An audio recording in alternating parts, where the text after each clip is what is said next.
ရှေးတုန်းကဗာရာဏသီပြည်ကာတိတိုင်းမှာတဲ့သူ့ရာလို့အမည်ရတယ်မုတ်ဆိုးတစ်ယောက်ရှိတယ်အဲ့တော့ဒီနေ့တော့ तू ကအဖိုးတန်ပစ္စည်းပေါ့စင်စွယ်တို့ဘာတို့ထိ तू ရကျင်တဲ့အတွက်ကြောင့်တာမန်တိုးလောက်တယ်မဟုတ်ဘဲနဲ့တကယ်ဟိမွန်တာတော်တဲ့ထိသွားရှာတာတကယ်ကိုတော်ကြီးမြက်မဲပေါ့နော်လူသားမန်တွေချက်စားဖို့မလွယ်တဲ့နေရာထိသွားတာအဲ့လိုသွားတဲ့အခါကျတော့ तू အဲ့ဒီမှာပဲသရဲချပြီးတော့ရှာတာစင်စွယ်တွေဘာတွေရှာဆို तू လာနဲ့ချီပြီးတော့ကြာမယ်ပေါ့နော်အဲ့ဒါမှ तू ကထူးဆန်းတာဘာလဲဆိုတော့တစ်ပင်တစ်ပင်ကခွာသုံးခွာဖြစ်နေအဲ့ဒီခွာပိုးတွေဘာတွေထိုးလို့လားဒါမှမဟုတ်ဆွေးတာကပဲပဲ့ထွက်သွားလို့လားအထဲထဲမှာ तू ကအိုးလို့ဖြစ်နေနော်စုံကြီးပေါ့နော်အောက်ကလည်းအသက်မာဆိုတဲ့အခါကျတော့ပေါက်ထွက်ပြီးတော့မသွားဘူးအဲ့ဒါကသူ့တဘာဝလျောက်ဖြစ်နေ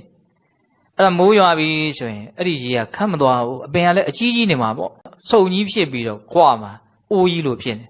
အဲ့ဒါမိုးရေတွေကြာတော့ရေတွေပြည့်နေအဲ့ဒါငှက်တွေဘာတွေကတခါလေးတလေးတဘာတွေဘာတွေချီလာကြအိမ်မှာစားရင်းနဲ့ပြုတ်ကြတချို့အသီးတွေချီလာကြပြုတ်ကြအဲ့ဒီအပင်ကကျွေတဲ့အသီးတွေအဲ့တော့အသီးပေါင်းစုံအရွက်ပေါင်းစုံကလည်းအဲ့ဒီတည်းပြုတ်ကြနေရပူဒါလည်းပဲစိန်ထားတယ်လို့လည်းဖြစ်အဲ့ဒီနေဘူးကြောင့်မို့လို့လည်းပဲသူကချက်တယ်လို့လည်းဖြစ်ပြီးတော့ရဲတက်နေတယ်အဲ့ဒီအရေက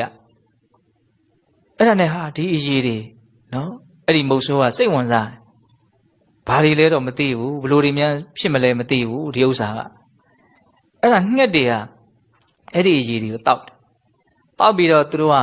မူးပြီးတော့အဲ့ဒီနားတင်လဲနော်အိပ်ပျော်သလိုမျိုးဖြစ်မပြန်နိုင်ဘူးအဲ့ဒါမုတ်ဆိုးကတခါလေးအဲ့ဒါတွေကောက်ပြီးတော့ကင်စားပြုစားပေါ့နေနောက်တော့တချို့ငှက်တွေကြတော့လည်းပဲ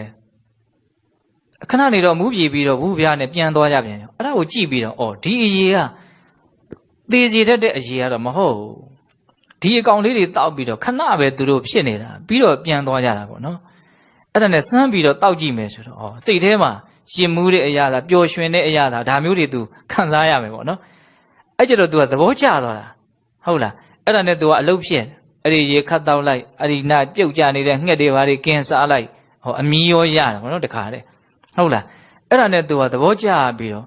အဲ့ဒီတော်တွေအဲ့တော်ကြီးထဲမှာလည်းပဲရသေးတစ်ပါးရှိအဲ့ဒီရသေးရလည်းပဲဒါသူ့ဝါဒနာရတိတ်တိတ်ဆိတ်ဆိတ်နေခြင်းလို့နေမှာပေါ့ရသေးရဲ့နာမည်ဝရုဏအဲ့ဒီရသေးတွေသွားဒီရက်ဒီသေးကိုကြည်တော့ကလေးနဲ့ထည့်ပြီးတော့ငှက်ကင်တွေပါနေနဲ့သွားအဲ့ဒါနဲ့ရသေးကိုပြောတော့ဒါအရက်လို့လည်းမသိဘူးလေဘာမှမသိဘူးသူတို့ကဒီဥစ္စာဒါအစပဲဟုတ်လားအဲ့ဒါတောက်ကြည့်ရင်ရီဝေနဲ့ကောင်းတယ်ဟုတ်လားအဲ့ဒါနဲ့ရသေးကိုဖျားရောက်တဲ့ခါကျတော့ရသေးရလည်းပဲသဘောကျပြီးတော့တောက်ကြည့်ဟောအဖော်လေးနဲ့မှဟိုသူတို့တောက်တာလေဟုတ်လားအဲ့ဒါနဲ့သူတို့ကဒီဟာဘလို့နီးနဲ့ဒီလိုဖြစ်တယ်လဲဆိုတဲ့သဘာဝကိုသူတို့ကနားလေတယ်ပေါ့နော်